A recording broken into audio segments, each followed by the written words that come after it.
مجھے معلوم ہے تم پریشان ہو، غم زدہ ہو، تمہارا دل بیمار ہے، تھکن زدہ ہے۔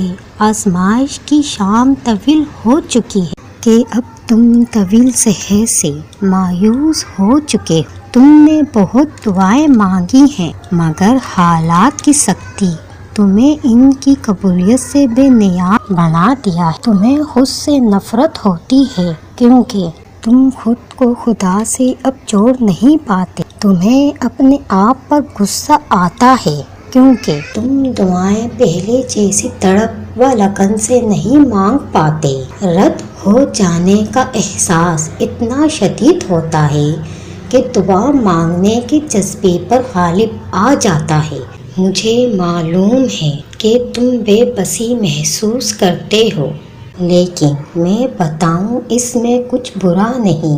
برا تب ہے جب یہ منفی جذبات دائمی ہو جائیں اور تم مضبوط چیزوں سے یہ تھکن، یہ مایوسی، یہ نہ ختم ہونے والے سفر کی بیزاری، یہ سب تو تمہارے سفر میں عبور کیے گئے سنگ میلوں کی نشانیاں ہیں۔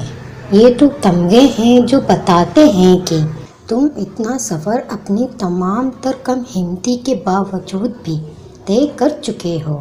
یہ تو تمہاری جیت کی نشانیاں ہیں، مانا کہ زندگی نے اب تک تمہیں مشکلات سے ریس آزما کیا ہے، لیکن کیا انہی مشکلات نے تمہیں وہ انسان نہیں بنایا جو آج تم ہو؟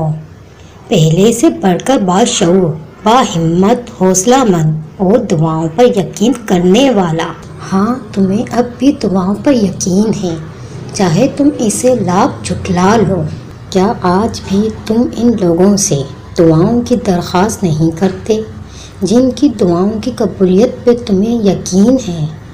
پھر تم کیسے کہہ سکتے ہو کہ تم دعاؤں پر یقین کھو چکے ہو؟ نہیں، دراصل تم اپنی ذات پر یقین کھو چکے ہو اور وہ تمہیں بحال کرنا ہے، یا تمہیں شکوہ ہے کہ تم سے کچھ چھین رہا ہے جس سے تمہیں محبت ہے، تو آخر وہ تمہیں دیا ہی کیوں گیا تھا اگر آخر میں دے دامن ہی رہ جانا تھا؟ بھلا بتاؤ، اس کے بچھڑنے کے دن تم وہی ہو جو اس کے ملنے کے دن تھے؟ نہیں، تم سر تا پاؤں بدل چکے ہو۔ تمہیں جینے کے وہ کہیں گڑ معلوم ہو چکے ہیں جو پہلے تمہارے علم میں نہیں تھے۔ اس محبت وہ شخص کا تمہاری زندگی میں آنا بے مقصد نہیں تھا، تمہارا اس سے دل لگ جانا بے حقیقت نہیں تھا، وہ تمہاری آنے والی زندگی کی تیاری کا ایک مرحلہ تھا۔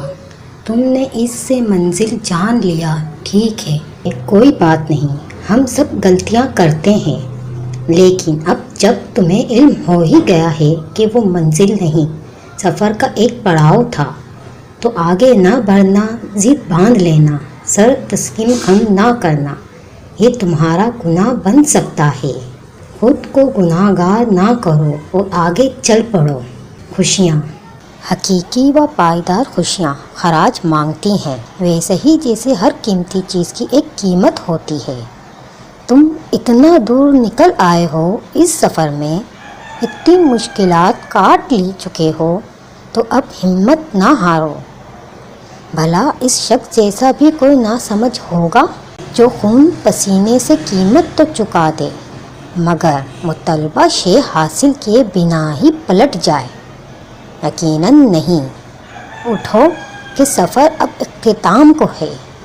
آخری سیڑھی پہ آنے والے اگر خود ہار مان لیں تو کوئی جیت ان کے نام نہیں کر سکتا، اس لیے تمہیں اٹھنا ہی ہوگا۔ اپنے بہتے آنسو خود ہی پوچھنے ہی ہوں گے، اپنے آپ کو خود ہی کندھا دینا ہوگا، کیونکہ تم سے بڑھ کر تمہارا ہمدرد کوئی نہیں۔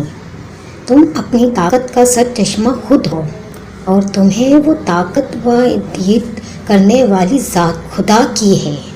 اس لیے اگر مایوس بھی ہے تو جان لگا دینا، مگر ایک دن رات سے زیادہ کبھی مایوس نہ رہنا۔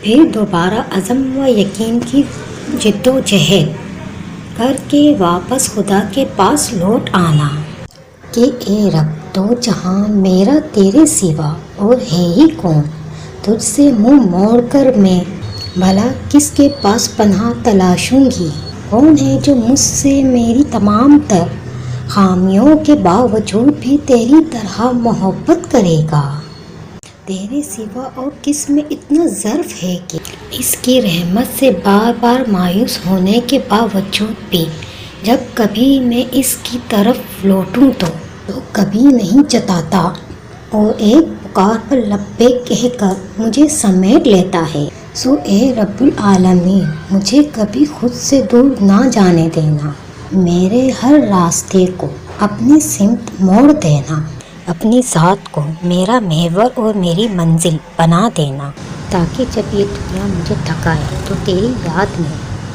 مجھے سکون مل جائے، جب میں یہاں بے آسرا محسوس کروں تو تیرے مہربانیاں یاد کر کے مجھے اپنا آپ سب سے امیر محسوس ہو، جب مجھے یہ دنیا قید خانہ لگے میں جنتیوں کی یاد میں خود کو خوش قسمت تصور کروں، کیونکہ نہیں لگتی یہ دنیا قید خانہ مگر مومنوں کے، کیونکہ خدا سے مانگ کر کوئی کبھی محروم نہیں رہتا۔